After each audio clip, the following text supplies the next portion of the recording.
The cruise line asked me to introduce myself on the first day, and usually I just say, hello, my name is Dominique, I'm from Quebec, but I decided to do something a bit different for you this time. So if you don't mind, I will introduce myself. You know, people have different letters after their name. Okay, I added a few, it's okay. So BFA, Bachelor of Fine Arts, I did graduate. PPM, that's a real one. Pastry, professional pastry making, yes I can. TESL, I'm an English teacher English as a second language. PTTG, I'm a part-time tourist guide. HSC, I can't remember that one. Yes, history and culture speaker. Then FBBO, former bed and breakfast owner for 17 years with my husband. ACSG, you're all avid cruise ship guest. I do cruises on my own too. I'm on vacation now, but I do cruises indeed quite a bit. And NERD, you know what that stands for? Never-ending research discoverer. That's what I am.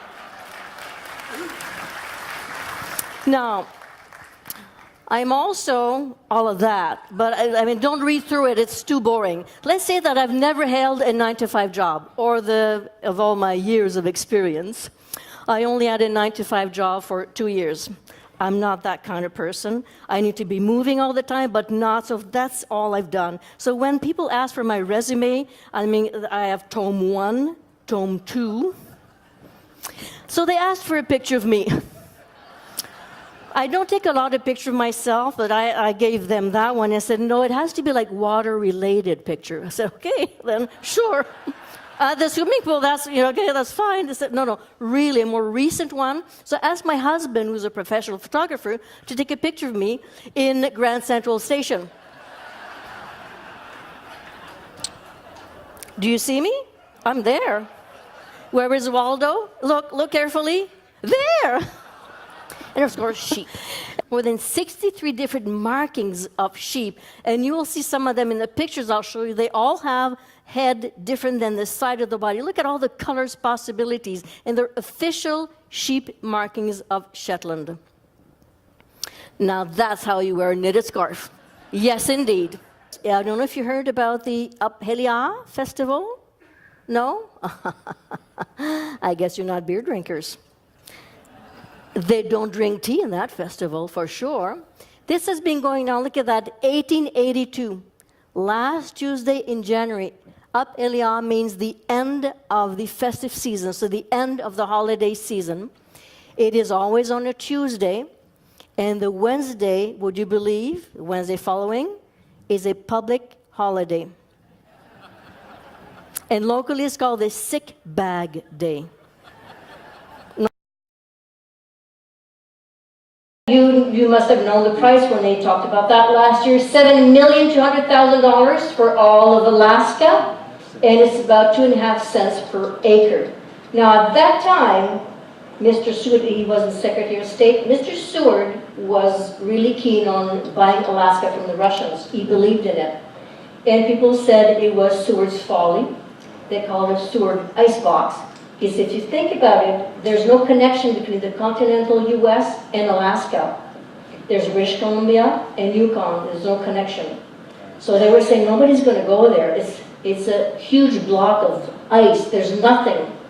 Until they found gold, and then oil. You know what I mean? It's a small private port. That means that where we are docking is a place where you would have some activities and where some of the excursion will leave from, and then the town of Huna is in the back, and you can walk actually there, and there's also a shuttle that you can take if you prefer not to walk. Stamp mills are like that, okay? The one you would visit at the Gatineau mill has 3 stamps, and the noise is unbelievable. But in one of the miles they had 900 stamp mill. So think of that, much louder than that, 900 times. Apparently people loved it, because 2 days out of the year the stamp mills closed. Christmas and 4th of July. People could not sleep. They did not have that bam, bam, bam.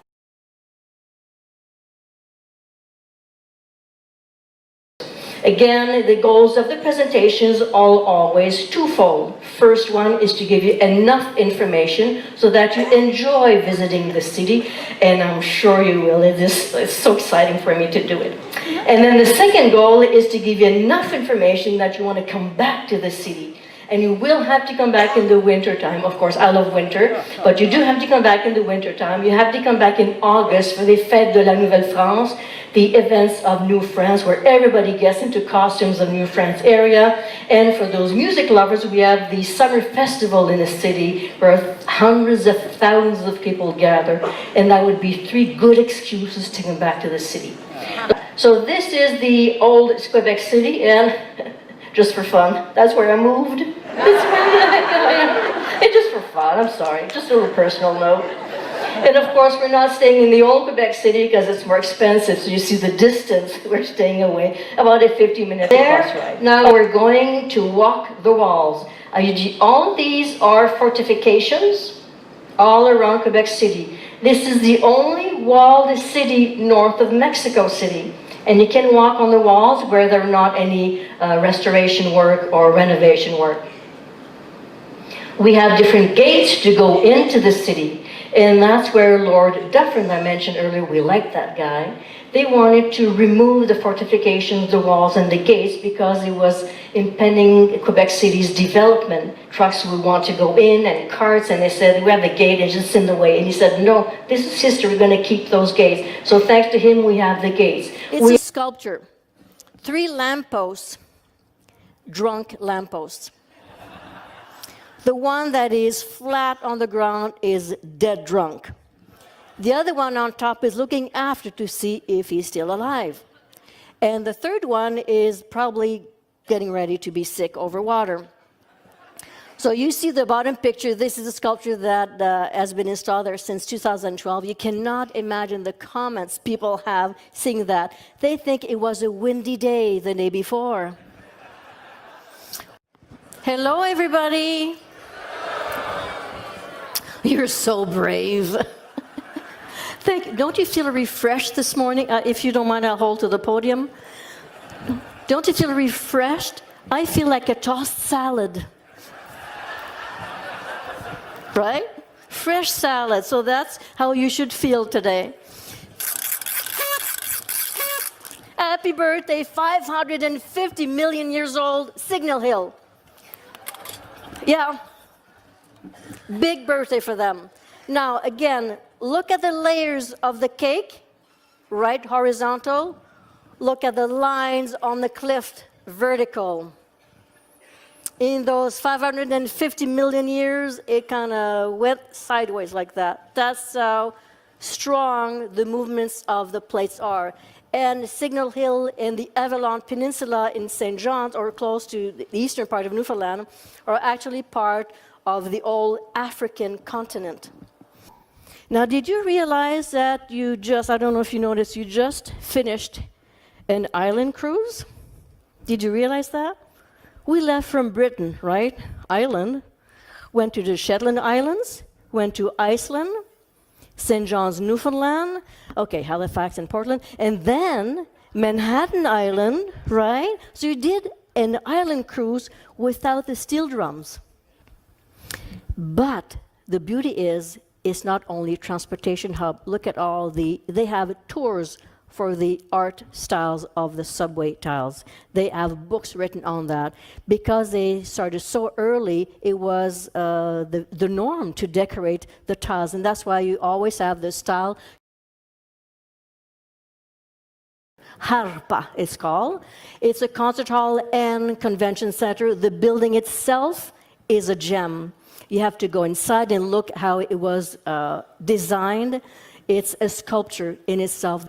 And the highlight, I thought, was to climb up there with an elevator. Yeah. And see this. You do have to pay, not to go in the church, but to pay to go up the elevator. But it was worthwhile if you're not afraid of heights. My husband was, so he stayed down. Well, this is the view. You have 360-degree view of the city, the areas, the mountains, the water, beautiful. And you can even see the ship right there. I put my camera out directly down there. And you've never met my husband, but that's him. I know. Sitting on the bench waiting for me. He's a good guy. But just beautiful. And just look at the work of the plaza in